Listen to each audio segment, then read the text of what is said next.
After I'm back again with the Orphan Chapter 1 Pia, continuing where I left off at. Muddy shook her head.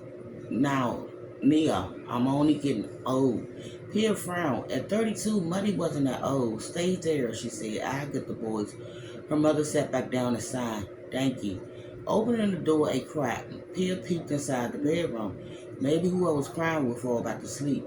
The ladder and light from the kitchen fell over a wooden washstand, a dresser with mismatched handles and crooked drawers, and her parents' rusty iron bed filling half the room. Near the head of the bed, a floor-level cubby and open closet took up the wall. The twins laid on the bed covers in the cotton gowns and day caps. Their rattles and squattles blankets on the floor. One was on his back with his toes up of his foot in his mouth, the other on his stomach, red-faced and hollering. Their names were Oliver and Maxwell, Ollie and Max for short. Good American names, according to Muddy, who wanted Pia to change her name to Polly or Peg after the war started. But Pia liked being named after her great-grandmother, even though some of the schoolmates used it as another reason to pick on her, and in the end, Veda said she could keep it. Max was the one hollering. She entered the bedroom, lit the ladder on the dresser, picked up the rattles and blankets, and stood by the bed waiting to see what the twins would do when they saw her. Max noticed her first. He stopped crying and gave her a teary-eyed grin. His drool covered his lips, still quivering.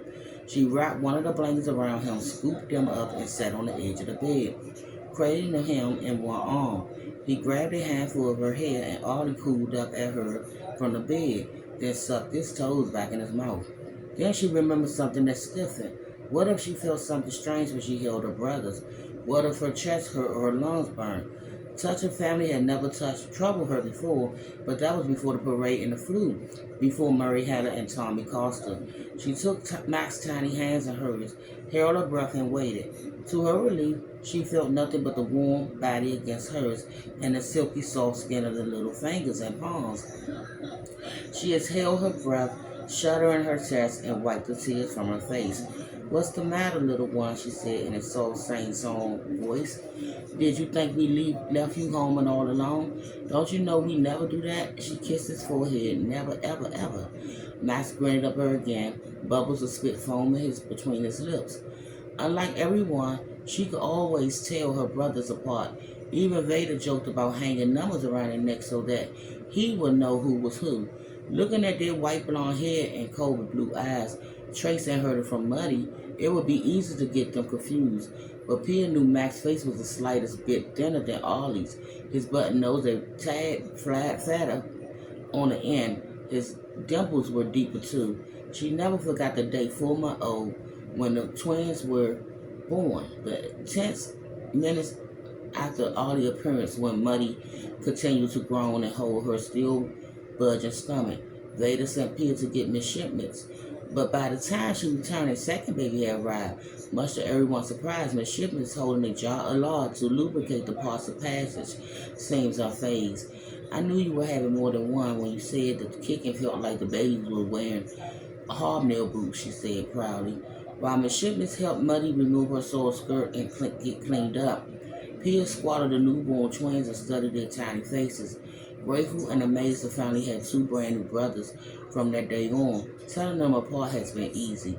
I know who you are, Pia said to Max now, as she cradled him on the edge of her parents' bed. Yes, I do, she bent down and kissed Ollie's forehead. You too, Ollie boy. Ollie smiled, chuckling around the toes in his mouth. Pia picked up one of their rattles and held it out for him, trying to get him to let go of his foot. Vader had carved the rattles out of wood before he left for the war, sanding them over and over until every spot was smooth and soft.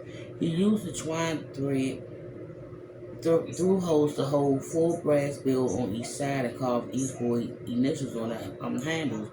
The sound they made when it shook reminded Pia of sleigh bells at Christmas. Ollie was more interested in playing with his feet. She put the rattle down and noticed Max was falling back asleep, his long dark lashes like feathers against his pale cheeks. She rocked him in his arms and sang a lullaby in a soft voice.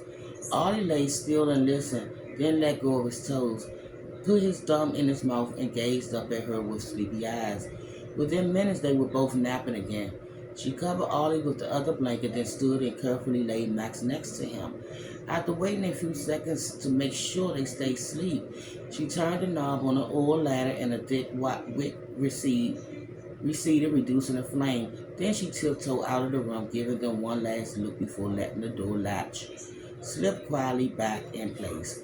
When she turned around, her mother was still at the table, her head in her hands, her mending forgotten in her lap. A knot of fear twisting Peter's stomach. "What is it, Muddy?" Peter said. "What's wrong?" Muddy looked up. "Oh, Hitcher," she said. "Nothing. I'm only tired." Her words did little to lessen Peter's alarm. She studied her mother's face, worried she wasn't telling the truth. It wasn't like her to complain about being tired, or anything else for that matter. "Did you eat today?" Muddy nodded. "Casa fata home, a potato pancake and applesauce." "That's not enough," Peter said.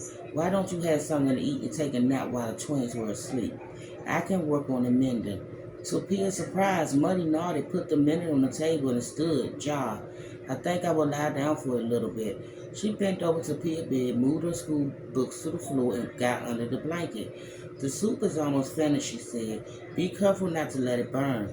Peter took a deep breath, and then exhaled with a shuddering sigh. Peter dug her nails into her palms. Muddy never laid down in the afternoon. She went over to the bed and knelt beside her. "Are you sure you're feeling all right? Maybe I should get Miss Shipments." Muddy gave her a weak smile. Do not worry, Nietzsche. I'm fine," she said. "Remember I said the twins were fussing today.